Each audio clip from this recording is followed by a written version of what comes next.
And the idea of trying to say, well, you know, she was on the Puerto Rican defense thing, and so we have to ask some questions about that. I hope we don't go back to the day when we used to have African Americans up for confirmation. They say, yes, but you belong to the NAACP, so, you know, we're really suspicious of you. Come on, stop the racial politics. Well, come on, this is Pat. a person. No, I won't disagree. But that's what it comes across. That's what it comes across. It comes across that if you belong to a group that tries to help Hispanics, help them in school, help them in other things, somehow you're suspicious. The same arguments were used against Thurgood Marshall and others. I think it's wrong. The two top senators on the committee that handles Supreme Court nominations appearing yesterday on CNN, crystallizing the impact of the Sonia Sotomayor Supreme Court nomination hearing. Senator Leahy, the chairman of that committee, they're saying, stop the racial politics.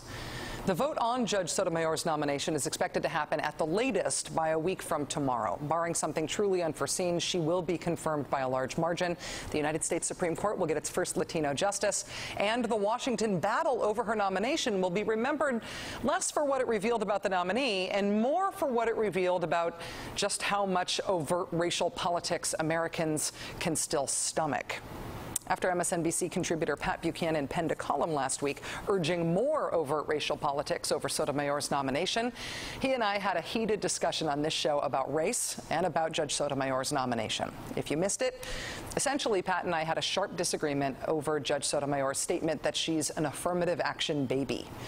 I think that in our history, some Americans have been kept out of positions of power and wealth and influence by discrimination, and that tends to be a self-perpetuating thing. Restricting the best jobs, the best schools, the best incomes, the best opportunities to a single group tends to set that group up to continue to prosper disproportionately. Historic discrimination doesn't undo itself. It has to be overtly interrupted by affirmatively helping some people from previously excluded groups into positions where they have the opportunity to succeed. So we as a country don't end up sealing in place forever a white supremacist society created by and defined by segregation and Jim Crow and slavery. Current discrimination has to be stopped now, and the ongoing effects of massive structural past discrimination have to be overtly overturned as well. That's my position. Pat sees it differently. He describes affirmative action as overt discrimination against white males, full stop.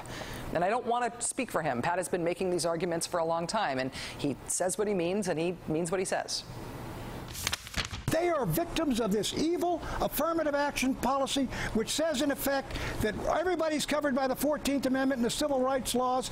Unless you're a white male and your parents and ancestors came from Europe, then we can discriminate against you.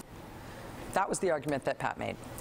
It's not cool to talk about guests after their segment is over. It's also not fair to relitigate these arguments in the absence of one of the parties who participated in the argument, and I will not try to do that now. But what I do feel obliged to do is to correct some of the things that were said in the course of my argument with Pat that were stated as fact that were not true. I feel an obligation just to correct the factual record as we would with anything else that was stated as fact on this show that was not true. So, excuse me. So, first, in trying to make the case that Judge Sotomayor was unqualified for the Supreme Court, Pat said this, quote, "She's never written anything that I've read in terms of a law review article or major book or something like that on the law." While it may very well be true that Pat has not read Judge Sotomayor's law review articles, he should not have implied that she hasn't written them. Our staff has tracked 5 of the judge's law review articles, the earliest written in 1979, the most recent in 2004. Pat also stated about Judge Sotomayor, quote, "How did she get on Yale Law Review? Affirmative action." We contacted Yale and the Yale Law Journal. A spokesperson told us that the students themselves choose who's on the Law Journal, and when asked about Pat's affirmative action claim specifically, a spokesperson told us, quote, "That is a statement of opinion by Mr. Buchanan." But here's the statement from my discussion with Pat that does require the most emphatic correction. White men were 100% of the people that wrote the Constitution, 100% of the people that signed the Declaration of Independence, 100% of the people who died at Gettysburg and Vicksburg, probably close to 100% of the people who died at Normandy. This has been a country built basically by white folks. Pat joined us for this discussion from a studio in Washington, D.C. that is not far from the White House, which was, of course, built by slaves who were not white folks. The U.S. Capitol, the physical building, was built by slaves. The city of Washington, D.C., where Pat has spent his entire life, was physically built in part by slave labor. It's not even possible to imagine how America could have competed for a place in the global economy in the 1800s, say, without plantation cotton and tobacco and sugar and rice and the other industries that were so thoroughly dependent on slave labor. This has been a country built basically by white folks. That statement is only true if you don't consider anyone other than white folks to be folks. Even if you only consider slave labor, even if, for example, you reimagine the railroads somehow magically building themselves without Chinese laborers. The idea that only white people built America is a fantasy, and it should not have been maintained on this show as fact. As for who has died for this country in combat, more than 200,000 black Americans fought for the Union in the Civil War. Thousands even fought for the Confederacy. 1.2 million African Americans served in World War II, and yes, they were among those who stormed the beaches of Normandy. The Defense Department says almost 10,000 Mexican Americans fought for the Union during the Civil War. Hundreds of thousands of Hispanics served in the armed forces during World War II. 12 Hispanics were awarded the Medal of Honor. 24 Asian Americans received the Medal of Honor for heroism in World War II. This has been a country built basically by white folks. That's just not true. I love white folks. I'm white folks. Yay, white folks. It's just not factually true to generalize from white experience to explain how America came to be. Also, a clarification.